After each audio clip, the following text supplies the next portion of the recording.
A law student sends one final text. Don't be offended if I don't reply. For days later, her apartment is empty. Her phone is on the counter. Police spray her bathtub and it glows blue under the light. Blood everywhere. Then they open the trash bins outside and find something that makes veteran detectives physically ill. The killer? Her next-door neighbor. The quiet guy she smiled at in the hallway. This is the story of Lauren Giddings. Hey, if you're into true crime cases that'll keep you up at night, hit that like button right now. Drop a comment telling me where you're watching from. And subscribe to Cases Decoded so you never miss a case like this. Let's get into it. Macon, Georgia. Central Georgia. Small town. Friendly people. The kind of place where everyone waves at strangers. Where life moves slow. Where nothing bad ever happens. At least that's what people thought. Meet Lauren Giddings. 27 years old. Smart. Driven. Full of life. Lauren was born to Karen and Bill. She had two younger sisters, Sarah and Caitlin. The three girls were close. Really close. Did everything together. Talked every day. Supported each other through everything. The family always joked that Lauren wasn't the real star though. The star was her dog. A little guy named Butterbean. Lauren loved that dog like it was her child.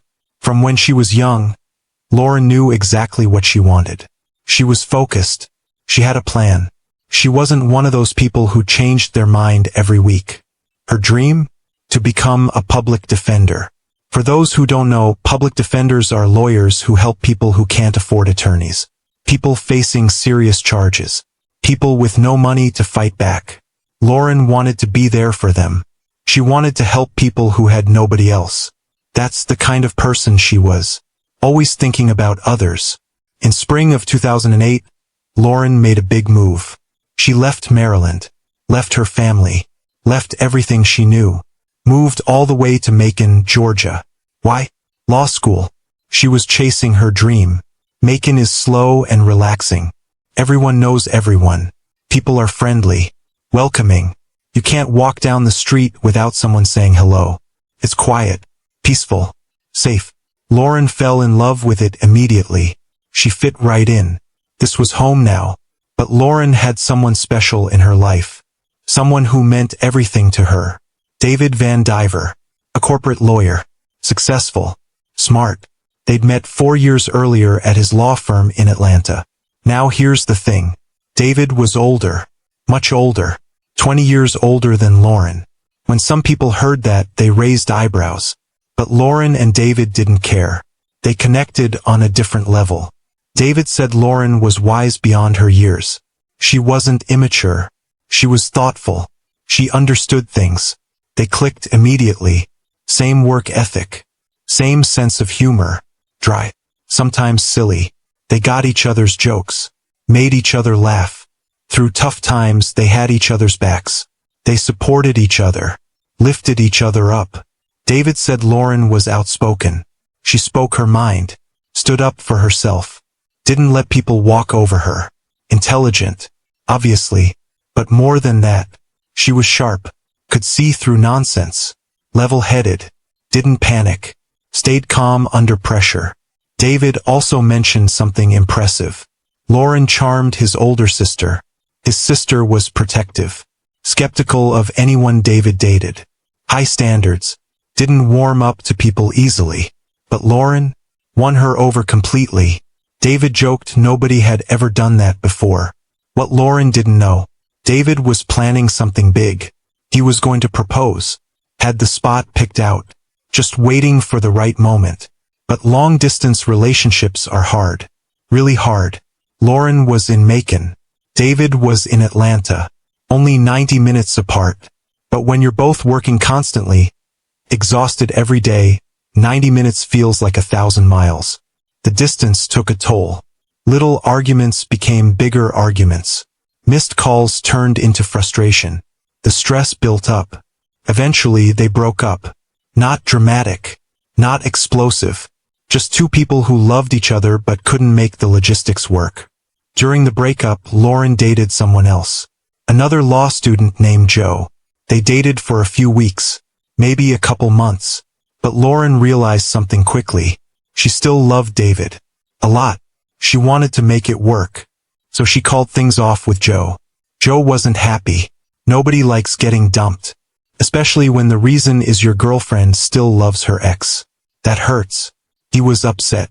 But he handled it maturely. They stayed friends. No drama. No big blow-up. Just went separate ways on good terms. Time moved forward. June 2011. Something amazing happened. Lauren graduated. Mercer University School of Law. One of the oldest law schools in America. Over a century old. A reputation. Graduating from there meant something. Lauren did it. Years of late nights. Years of studying until her eyes hurt. Years of stress and pressure and doubt. All leading to this moment. Graduation day. Who was there? Her parents Karen and Bill. Sisters Sarah and Caitlin. All proud. David was there too. They'd gotten back together. Worked through their issues. Figured out the distance. Their relationship was stronger than ever. And Butterbean, Lauren's dog, was there. Because of course he was. This was her big day. Lauren was excited about the future. Ready to use everything she'd learned. Ready to start her career. Ready to help people. Ready to become the public defender she'd always dreamed of being. But one more hurdle remained. One final obstacle. The Georgia bar exam. The bar exam is the final test to become a licensed lawyer. You can have perfect grades. Be the smartest in your class. But if you don't pass the bar, you can't practice law. And it's brutal. One of the hardest professional exams you can take. Covers everything. Constitutional law, criminal law, civil procedure, contracts, torts, evidence. Everything from 3 years of law school tested in one exam lasting 2 or 3 days. People study for months. Some study for 6 months. Some for a whole year. Lauren was throwing every spare second into preparing. She knew how important this was. The final step between her and her dream career. After graduation, Lauren attended something important. Her sister Caitlin's wedding. The wedding was in Maryland. Lauren made the trip home. It was beautiful. Perfect weather. Beautiful ceremony. Everyone celebrating. Lauren was so happy for her sister. Wouldn't have missed it for the world. But she told everyone that after this, she needed to get serious. Buckle down. Focus entirely on studying for the bar. No distractions. No social events. No going out. Just work. Everyone understood. They knew how important this was. This wedding was the last time they'd all be together for months. Made it bittersweet. Beautiful celebration, but also a goodbye. After the wedding, Lauren headed back to Macon. Back to her apartment. Back to studying. Most students leave after graduation. Move back home. Makes sense, right? School's done. Lease is up. Why stay? But Lauren stayed. She had reasons. She lived on the second floor of Barristers Hall. Unit 2.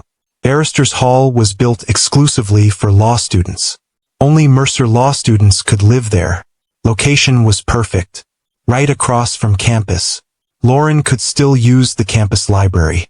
Look up cases. Visit professors' offices if she had questions. Access to all the resources she needed. Staying made sense. Why move to Maryland when she had everything here? Plus, after passing the bar, she was moving in with David anyway. No point moving twice. Her apartment was her safe space. Quiet, comfortable, familiar, where she could shut out the world and focus. At least that's how it should have been. But something changed. Something made Lauren uncomfortable in her own home. She couldn't explain it at first. Just a feeling. A weird energy. She started noticing things. Little things. Things that seemed off. She felt like her belongings were being moved. Like someone had been in her apartment when she wasn't there. She'd come home after being out, and something felt different. Wrong. Like the air had a different quality. Like someone had just been there moments before. Then there was this feeling she couldn't shake. Constant. Nagging. The feeling that someone was watching her. You know that feeling? Where the hair on your neck stands up and you just know someone's looking at you. It's primal. Instinctive. And usually right. Lauren had that feeling constantly. And it was getting worse. She mentioned it to her sister. Told Caitlin about these strange feelings. About thinking someone was coming into her apartment. But here's the thing. No signs of forced entry. Door wasn't damaged. Lock wasn't broken. Windows were fine. Everything was secure. So how could someone be getting in? Lauren knew it sounded paranoid. Sounded crazy. But the feeling wouldn't go away. Getting stronger actually. She felt like she was going insane. Maybe just stressed from studying and her mind was playing tricks. But deep down, she knew something wasn't right. June 25th, 2011. Late evening. Lauren was still feeling uneasy. The feeling of being watched hadn't gone away. Gotten worse actually. So she did something. Sent an email to David. Told him about her concerns. The weird feeling she'd had for weeks. Thinking someone might be coming into her apartment somehow. Feeling like she was being watched. David tried to reassure her. Didn't want her scared or stressed. Told her not to worry too much. Probably just troublemakers in the area, he said. Kids being stupid. Local teenagers messing around. Probably not intent on real harm. David also pointed out something else. Lauren had been cooped up in that apartment for weeks. Studying constantly. Barely leaving except for church or the gym. Barely talking to anyone. Maybe she was going a little stir-crazy without realizing it. Maybe isolation was making her paranoid. Maybe her mind was playing tricks because she needed a break. Made sense. Reasonable explanation. Lauren wanted to focus completely on studying. No distractions. So she sent a message to everyone she knew. Friends. Family. Everyone. It said something like, "Hey guys. I'm really buckling down to study for the bar. Please don't be offended if I don't respond to texts or emails for a while. I just need to focus." And in the days that followed, people didn't hear from Lauren. But that wasn't unusual. Not concerning. Everyone knew she was studying for the biggest test of her life. Everyone knew she needed this focused time. Apart from church on Sundays and occasional workouts to stay healthy, Lauren wasn't doing much except reading law books and practice exams. So when people texted and got no response, they didn't worry. Not at first. When calls went to voicemail, they figured she was busy studying. They'd catch up later. But her best friend Katie started getting concerned. Katie had tried checking in several times. Multiple texts. Couple voicemails. Some emails. Nothing. No response at all. Lauren's sister Caitlin tried too. Messages. Calls. Multiple attempts over several days. Still nothing. Remember, Caitlin just got married. On her honeymoon. Should be one of the happiest times of her life. She was sharing photos with Lauren. Beautiful honeymoon photos. The kind sisters normally gush over together. But Lauren wasn't responding. Not a single message. Not a single photo. Not even a quick "congrats sis" text. That's when Caitlin felt something was really wrong. Didn't feel like Lauren was just busy. Felt different. Felt off. Sisters know. They just know when something's wrong. Caitlin needed someone to physically check on Lauren. Actually go to her apartment. Make sure she was okay. She called a fellow student named Ashley. Someone who lived near Lauren. Someone who could get there quickly. Asked Ashley to please stop by and just make sure everything was okay. Just knock and see if she answers. Ashley said of course. No problem. She'd check right away. But first Ashley tried calling Lauren. Maybe Lauren would answer for her. Phone didn't ring. Went straight to voicemail. That's when Ashley knew something was definitely wrong. Phone going straight to voicemail means one of two things. Either dead battery, or turned off. Lauren wouldn't turn her phone off. Not for days. Not when coordinating her move with David. Not when family was trying to reach her. Ashley grabbed her boyfriend. They drove to Barrister's Hall. To Lauren's apartment. When they pulled up, first thing Ashley noticed was Lauren's car. Still there. Still parked in its usual spot. So Lauren hadn't driven anywhere. Either still in her apartment, left on foot, or someone picked her up. Ashley had a spare key. Lauren had given it to her for emergencies. This qualified as an emergency. Ashley used the key. Opened the door. Called out Lauren's name. No response. First thing she saw was Lauren's stuff all over the place. Clothes scattered. boxes in corners, random items on the floor. Looked messy, disorganized. But Ashley didn't think too much of this at first. Lauren was moving out soon, moving in with David. Of course things were messy, probably packing. Ashley walked further in, still calling Lauren's name. Still no response. Then Ashley looked at Lauren's calendar, hanging on the kitchen wall. Her heart sank. Lauren was supposed to move out tomorrow, June 30th, the very next day. If moving tomorrow, why was all her stuff still here? Why hadn't she packed properly? Why was everything such a mess? Where were packed boxes? Moving supplies? And more importantly, where was Lauren? Ashley looked around more carefully. Found things that made no sense. Lauren's purse on the counter. Wallet inside. Law books stacked on the desk. The ones she'd been using to study. Cell phone on the kitchen counter. Plugged into the charger. Laptop on the coffee table. Things Lauren would never leave behind. Especially her phone. Nobody goes anywhere without their phone. Practically attached to us.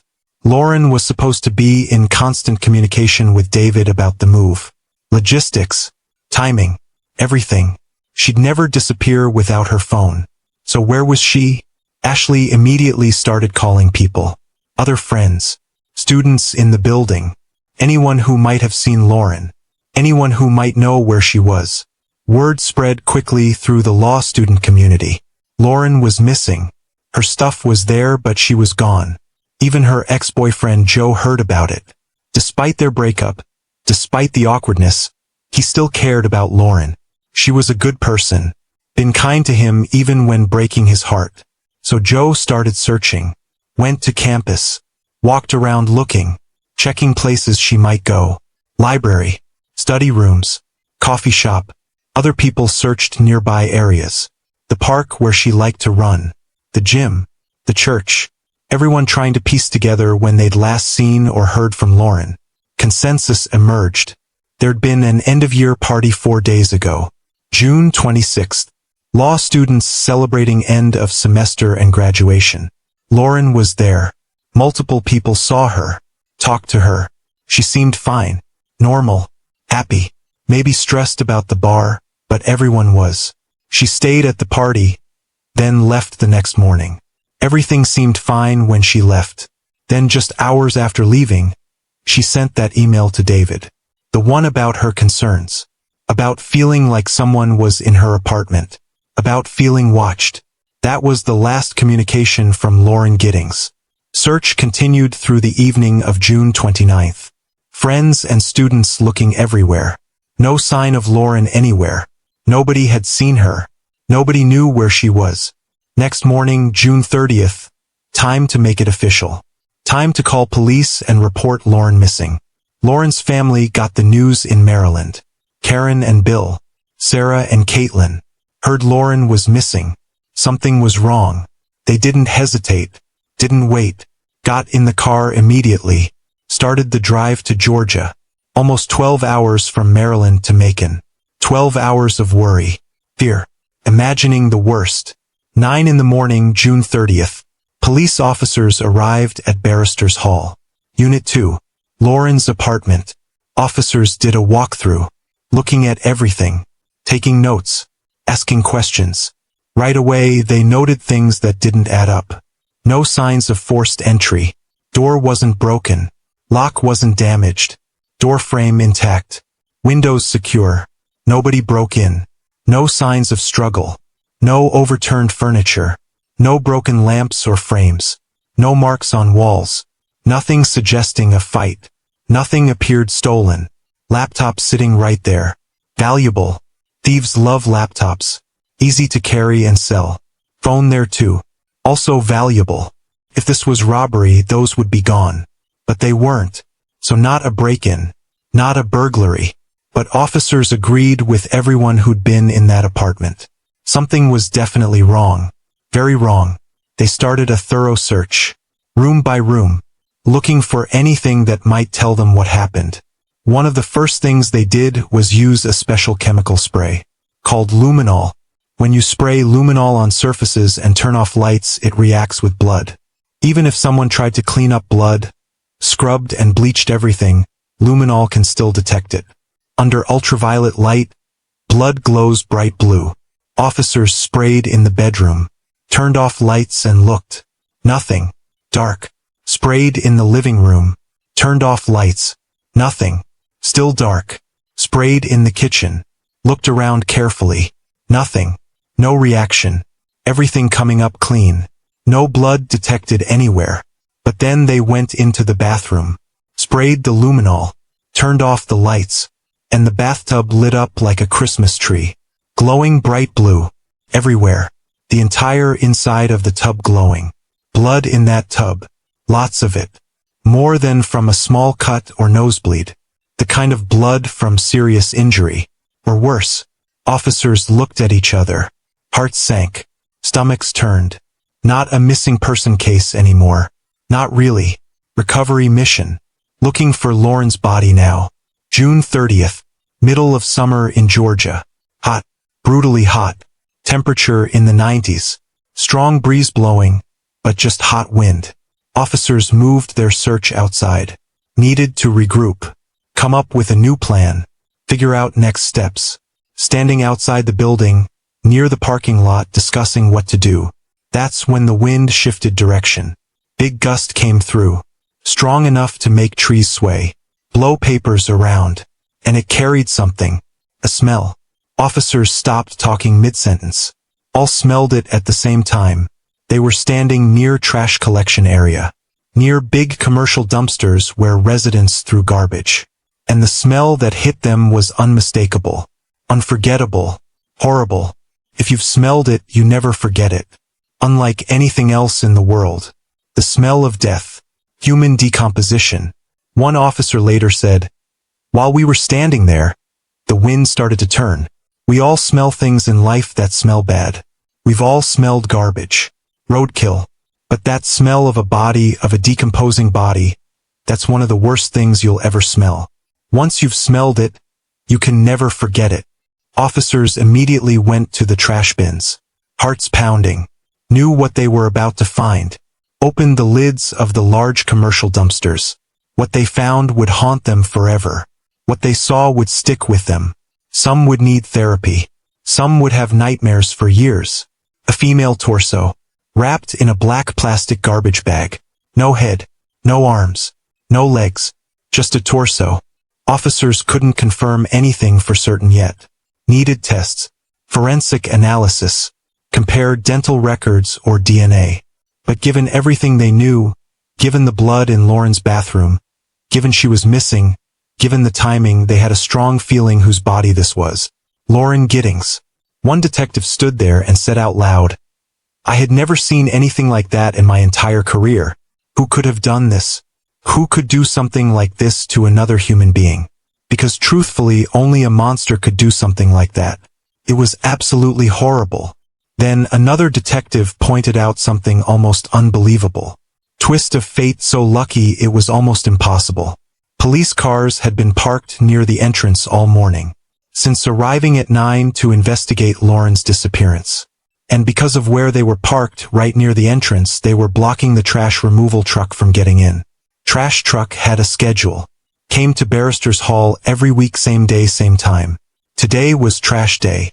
Driver tried pulling in earlier, but police cars blocked the entrance, so he couldn't get in. Been waiting outside, probably annoyed, checking his watch, wondering when cops would move. If police hadn't been there at that exact moment, if they hadn't been blocking the entrance, trash truck would have come in at normal time, would have hooked up to these dumpsters, emptied everything into the truck, driven away to the landfill. Everything inside those dumpsters, including that black bag, would have been taken to a massive landfill, dumped with thousands of tons of garbage. Might never have found Lauren's remains. Case could have gone cold. Might never have caught whoever did this. But because they were there, because they blocked the entrance, because they were standing near dumpsters when wind changed direction, they found her. Pure luck. Terrible, horrible, tragic luck. But luck nonetheless. Testing done quickly. Medical examiner's office worked overtime for results. As suspected, confirmed. The torso belonged to Lauren Giddings. Chief medical examiner ruled her death a homicide. Murder. Now investigation shifted completely. Not about finding Lauren. About finding who killed her. Who did this? Who could do something so horrible to such a kind person? Investigators started interviewing everyone in Barrister's Hall. Every resident. Every person with access to the building. Needed to know if anyone saw anything suspicious. Heard anything unusual. Noticed anything out of place. Asked everyone where they were June 26th. What they were doing. Who they were with. Didn't take long for one person to stand out. Something about him made investigators pay closer attention. Something seemed off. Stephen McDaniel. 25 years old. Law student just like Lauren. And he lived right next door. Literally the apartment right next to hers. Now here's where things get really interesting. Where this case takes a turn nobody expected. Stephen had already been interviewed by local news. Before police even confirmed they'd found Lauren's remains. News crew from the local station was going around the complex asking residents if they knew anything about Lauren's disappearance. Standard journalism. Getting reactions from neighbors. Seeing if anyone had information. And they talked to Stephen. Reporter asked if he knew Lauren Giddings. Stephen said yes. Both law students. Lived in the same building. Asked if he'd seen her recently. Stephen said no, hadn't seen her in a few days. Interview going normally. Stephen was calm. Answering questions. Seemed like just another concerned neighbor worried about a missing person. But then the reporter said something. Mentioned that police had found a body. And in that instant, everything changed. Stephen's entire face went blank. Like someone flipped a switch and turned off all the lights inside his head. All color drained from his face. Expression went completely neutral. Empty. Stopped talking mid-sentence. Mouth just hung open slightly. Stopped looking at the reporter. Stopped looking at the camera. Just stared straight ahead into nothing. Reporter noticed immediately. Asked him, "Are you okay?" Stephen didn't respond. Didn't move. Didn't blink. Just stood there frozen like a statue.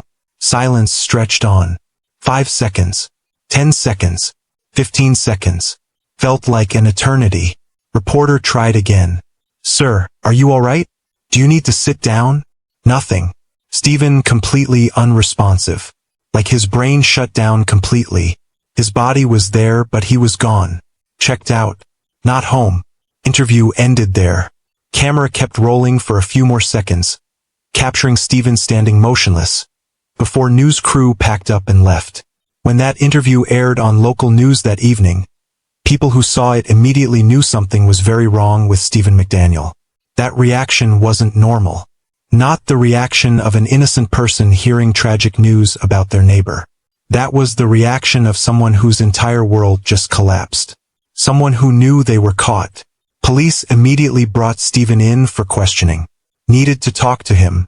That interview was disturbing. Needed answers. Stephen came to the police station. Sat in the interrogation room. First denied everything. Said he barely knew Lauren. Just neighbors. Acquaintances. Nothing more.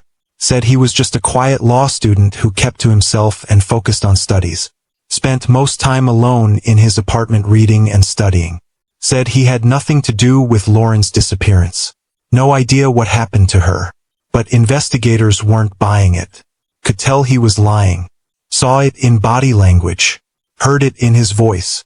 They pressed him. Questioned for hours. Didn't let up. Eventually, after hours of interrogation, Stephen started to crack. First admitted something small. Said he had a key. Not just to his own apartment. A master key. A key that could open multiple units, including Lauren's apartment. Investigators leaned forward. "Tell us more about this key." Stephen explained he'd gotten access to a master key somehow. Details were fuzzy, but he had it. Then admitted something else. Something bigger. Said he'd been watching Lauren. Observing her. Keeping tabs on her movements and schedule.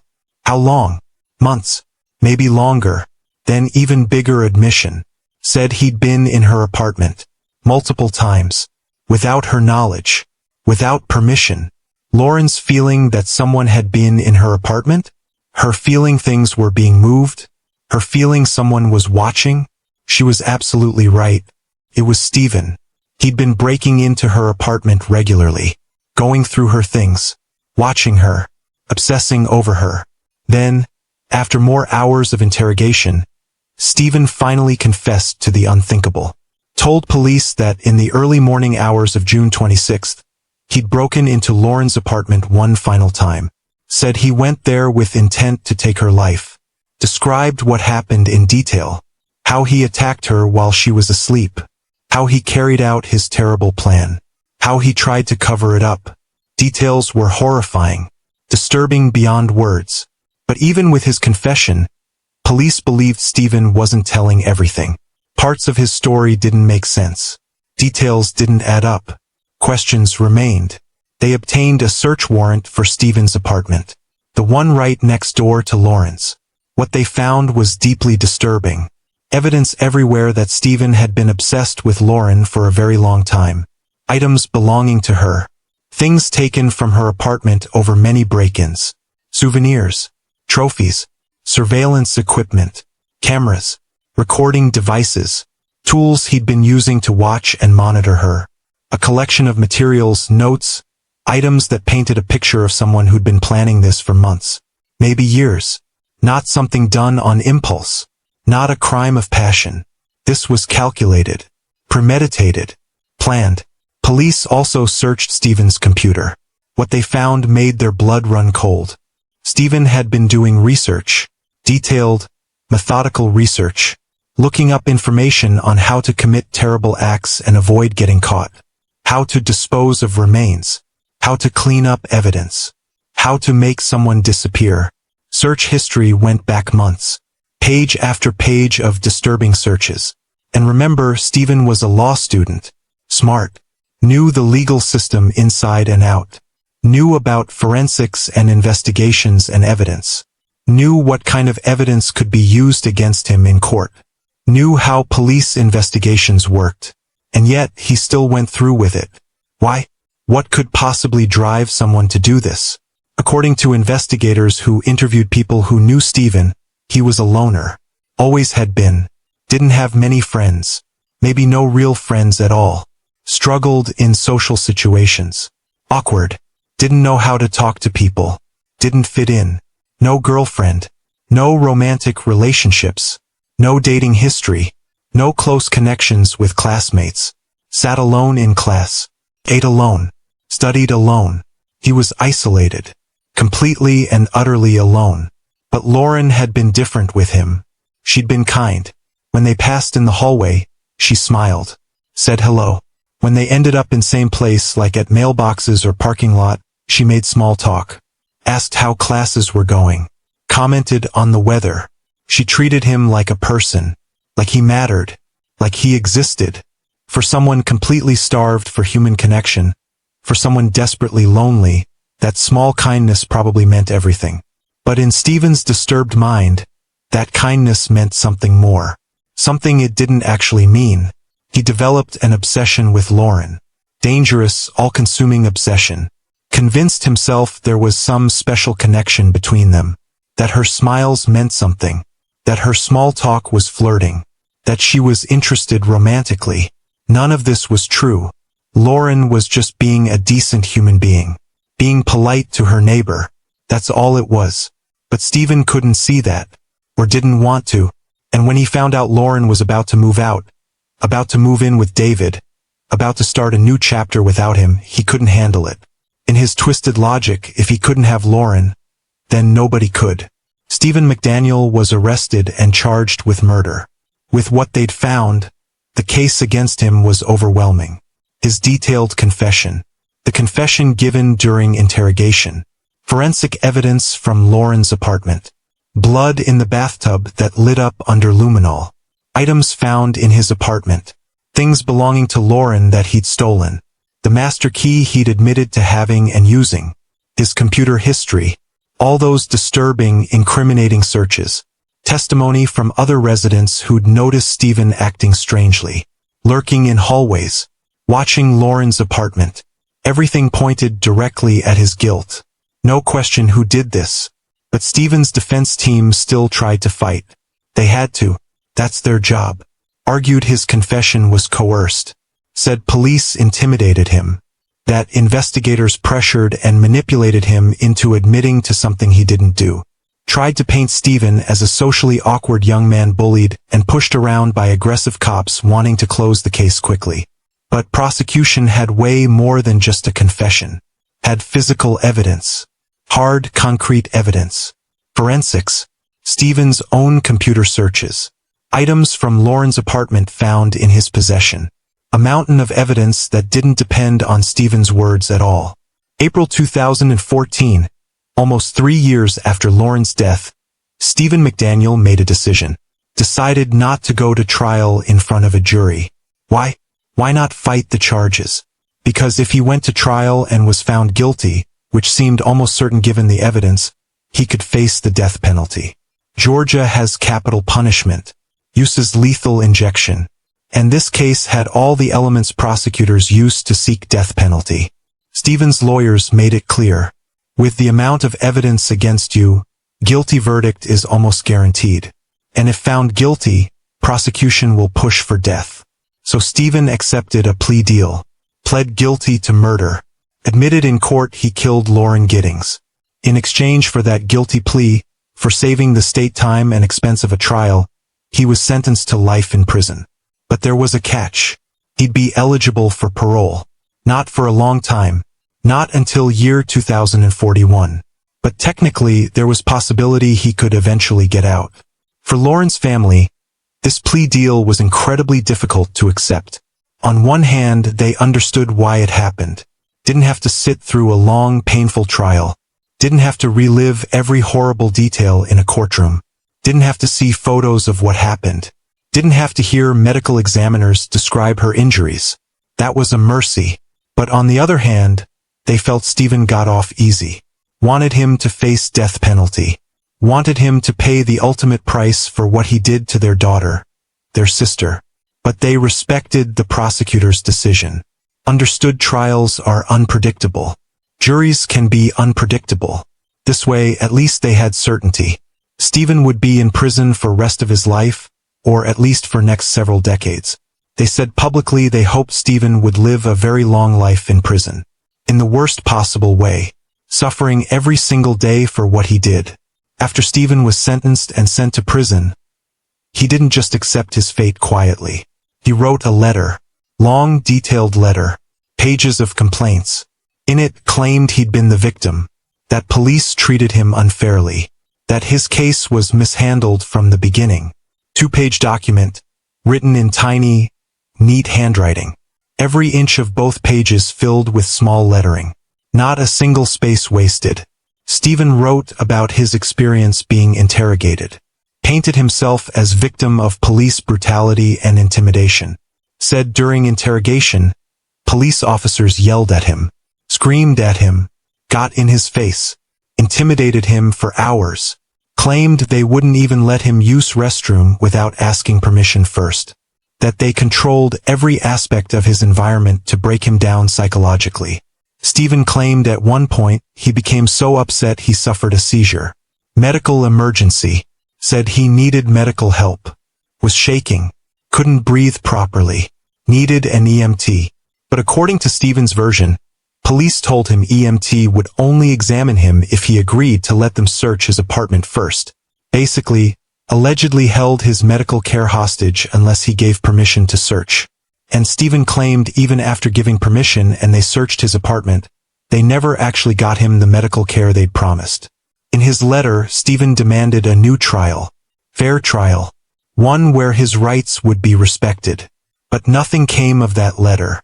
Filed away. Ignored. 4 years later though, 2018, Stephen tried again. Filed an official appeal. This time, decided to represent himself. He's a law school graduate after all. Knows the law. Knows how the system works. Figured he could handle his own appeal. Called more than 10 different people to testify. Wanted to interview them himself in court. One person he called was his own former lawyer. Floyd Buford. The attorney who'd represented him during his original case. And Stephen wasn't calling him as friendly witness. Was seeking damages against Buford. claiming Buford hadn't represented him properly. Done a bad job. Things got interesting when Stephen started questioning Floyd Buford in court. Because Stephen made an unusual decision. Decided to waive his attorney-client privilege. Normally, anything you tell your lawyer is confidential. Protected. Your lawyer can't talk about conversations. One of the most sacred rules in law. But by waiving that privilege, Stephen gave Floyd Buford permission to speak freely about everything they discussed. Every conversation, every piece of information Stephen shared. And Floyd Buford did not hold back. Looked directly at Stephen and said, "Up until the last couple weeks of your case, I was strongly in your corner, Stephen. I believed in you. I was fighting for you with everything I had." Then Buford's tone changed. But then came the graphic, specific, detailed confession. The one you gave while in jail. We were shocked when we heard it. Completely shocked. Didn't expect that at all. He continued, and then when we combined that confession with the searches on your internet history, the fact you'd done searches about inappropriate and illegal content, all of that together created a massive evidentiary problem for your case. A problem we simply couldn't overcome. Buford also mentioned something not widely publicized before. Something that made the case even worse. Stephen had been found in possession of extremely disturbing images. Illegal images involving minors. Some of the worst content Floyd Buford had ever encountered in his entire legal career. In Stephen's appeal documents, he claimed Floyd Buford and rest of his defense team failed to represent him effectively. Hadn't done their jobs properly. Been incompetent. Floyd Buford responded to that accusation directly in court. Said, "Stephen, you started off facing a potential death penalty. Prosecution was actively seeking to have you executed for what you did. That's where we started. And through our negotiations, through our work, you ended up with a sentence that includes possibility of parole. Possibility you could one day get out. That's not a failure, Stephen. That's actually the best possible outcome we could have gotten given the circumstances." In his formal complaint to the court, Stephen asked for monetary damages. Wanted $50,000 in legal fees. Money he claimed he'd spent on inadequate legal representation. And wanted another $250,000 in punitive damages. Punishment money for what he claimed was his lawyer's negligence and incompetence. Also filed separate motion against the judge who presided over his case. Judge Howard Sims of Bibb County. Stephen claimed Judge Sims showed prejudice against him. That the judge hadn't been fair and impartial. Court reviewed Stephen's appeal carefully. Read all his arguments. Considered all his complaints. And denied it. Completely. Every single claim rejected. But Stephen wasn't done. Wasn't going to give up. Years later, when he was 37, he filed yet another appeal. 2022. In this new appeal, Stephen made even more claims. Said prosecution had stolen documents from him. Important legal documents that would have helped his case. Said his constitutional rights were violated in multiple different ways throughout investigation and trial process. Said his lawyers were incompetent and ineffective. And was requesting his conviction be completely overturned. Thrown out. Erased. Wanted to be released from prison immediately. Stephen's father, Mark McDaniel, publicly supported this appeal. Mark told reporters, "We're just hoping the truth comes out. That's all we want. The truth." But there was serious problem with Stephen's appeal. Fatal flaw that killed it before it even started. He filed it too late. Way too late. There are strict deadlines for filing appeals. These deadlines exist for good reasons. Can't just wait indefinitely and suddenly decide you want to appeal years later. Stephen missed the deadline by more than a year. Judge looked at filing date and immediately knew it couldn't proceed. Court said they couldn't even consider the merits of Stephen's appeal because it was filed so far outside the allowed time window. And once again, appeal was denied. Judge even added a somewhat harsh statement to the denial. Wrote, "Had McDaniel exercised reasonable diligence rather than blindly assuming the Georgia Supreme Court was to blame for delays, he would have realized his motion was untimely. This is his own fault." Basically, Judge was saying Stephen had nobody to blame but himself for missing deadline. As of right now, Stephen has filed yet another appeal. That one is still slowly working its way through the legal system. Will it be successful? Almost certainly not. But he keeps trying. Here's something that might surprise you. Some of Stephen's family members and friends still believe he's innocent. Genuinely think he didn't do it. Think he was framed. Think police got the wrong guy. Think he confessed only because he was pressured and scared. His father Mark is one of these believers. Mark even started a fundraising campaign online to help pay for Stephen's legal fees. To help him continue fighting his conviction. Set up a page asking people to donate money. To support Stephen's quest for justice. But the fundraiser raised absolutely nothing. $0. Not a single person donated. And after a while, page was quietly taken down. Deleted. Lauren's sister Caitlin saw that fundraising page before it was removed. And she had something to say about it. Called it pathetic and delusional. Couldn't believe Stephen's family was still defending him after everything that came out. After his confession. After all the evidence. After everything.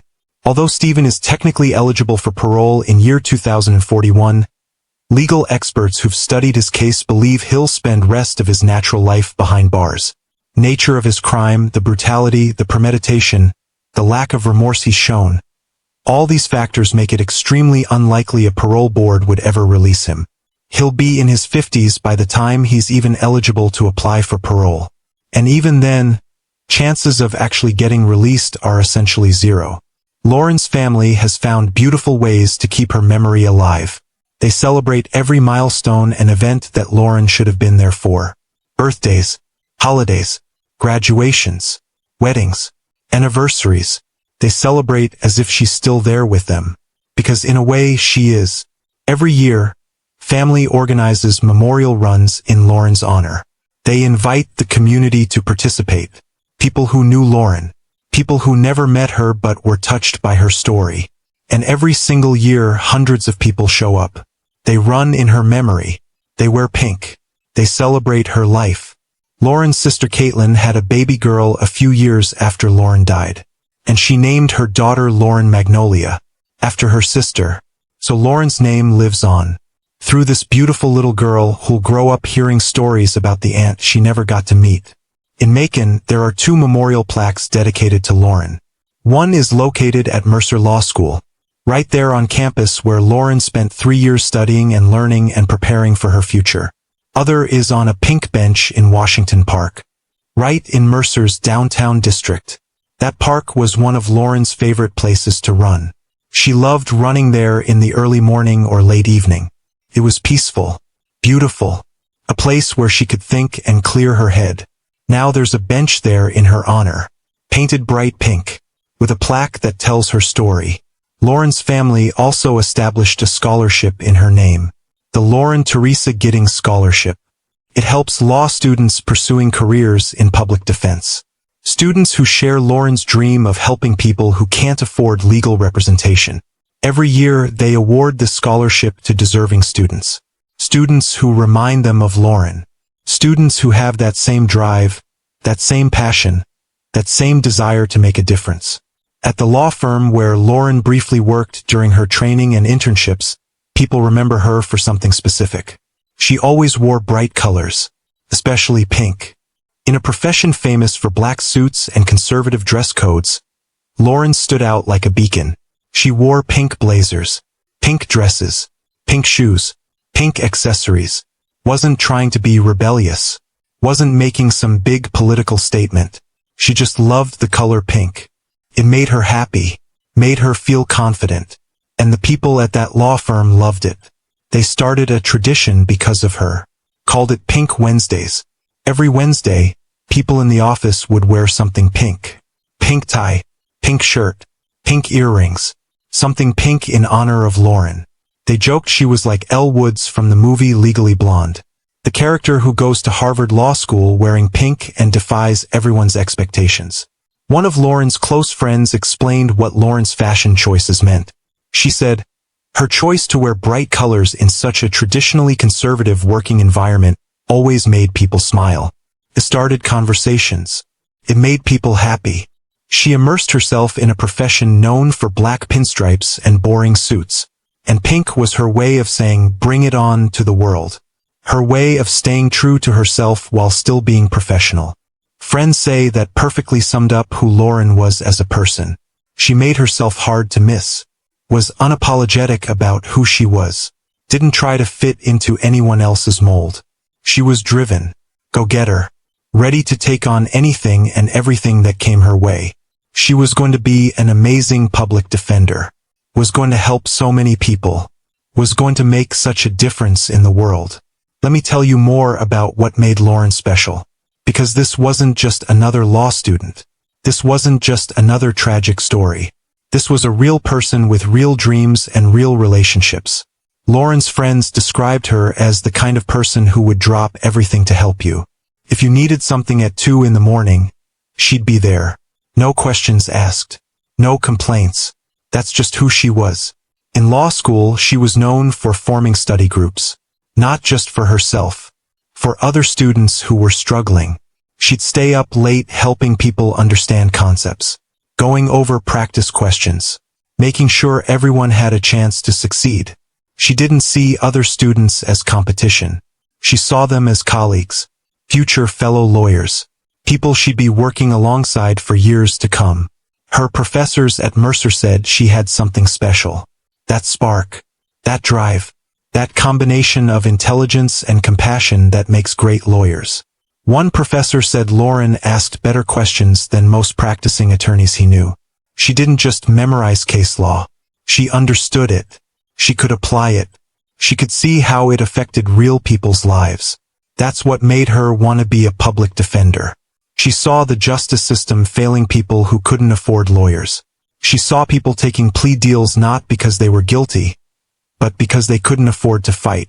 She saw people spending years in jail waiting for trial simply because they couldn't make bail. And it made her angry. In a good way. In a way that motivated her to do something about it. Lauren told her family she didn't want to make millions of dollars. Didn't want to work for some big corporate firm. Didn't want the fancy office and the expensive suits. She wanted to help people. Real people. People who needed her. That's why David loved her so much. He was a corporate lawyer. Made good money. Had the fancy office. And he respected Lauren's choice to go a different direction. He told friends that Lauren made him remember why he went to law school in the first place. Before the money and the corporate clients. When he still believed law was about justice. David and Lauren had talked about their future together. About getting married. About having kids someday. About buying a house. Lauren wanted to work as a public defender for at least 5 years. Get experience. Learn the system. Help as many people as she could. Then maybe, she said, she'd think about doing something else. Maybe teaching. Maybe starting a nonprofit. Maybe writing about criminal justice reform. She had so many ideas. So many plans. So much life ahead of her. David was going to propose that summer. He'd already bought the ring. Had it hidden in his apartment. Was just waiting for the right moment. He was thinking maybe a weekend trip. Somewhere special. Somewhere Lauren loved. He never got the chance. Lauren's parents said the hardest part was knowing how close she was. How close to achieving everything she'd worked for. How close to starting her new life. She'd passed every class. Written every paper. Taken every exam. Graduated with honors. Just one more test. The bar exam. That's all that stood between her and her dreams. And she was ready. She'd been studying for months. Was confident. Was prepared. Her study schedule was intense. Up at 6 every morning. Study until noon. Break for lunch and a workout. Study from 2 until 8. Every single day. Her friends worried she was pushing herself too hard. Told her to take breaks. To relax a little. But Lauren said she couldn't. Said this was too important. Said she'd rest after the exam.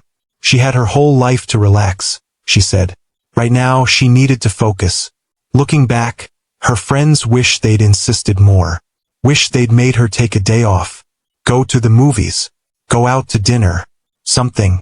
But hindsight is cruel that way. The investigation revealed things that made Lauren's family sick to their stomachs. Things that made them realize just how long Stephen had been obsessing over her. He'd been keeping a journal. writing about Lauren, his thoughts about her, his fantasies, his plans. Police found it during the search of his apartment. Hundreds of pages, dating back over a year. The journal detailed every interaction they'd had. Every time she smiled at him. Every time she said hello. Every casual conversation. And Stephen had interpreted all of it as romantic interest. As signs that Lauren felt the same way he did. He wrote about following her, watching her routine, learning her schedule, knowing when she left, knowing when she came home. He wrote about breaking into her apartment while she was in class, going through her things, touching her belongings, sitting on her furniture. He wrote about taking small items, things she wouldn't miss, pen, a hair tie, a receipt, trophies police called them, souvenirs from his obsession. He wrote about watching her through her windows, standing outside in the dark, watching her study, watching her move around her apartment. He wrote about installing small cameras, hidden in places she'd never notice, recording her. The police found those cameras, found the recordings, hours and hours of footage of Lauren in her own home, never knowing she was being watched. Her family asked police not to tell them details. They didn't want to know, couldn't bear knowing. Some things, they said, are better left unknown. But what they did know was enough.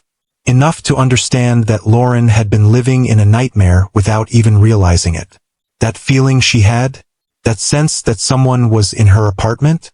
That feeling of being watched? She was right about all of it. And that makes it so much worse.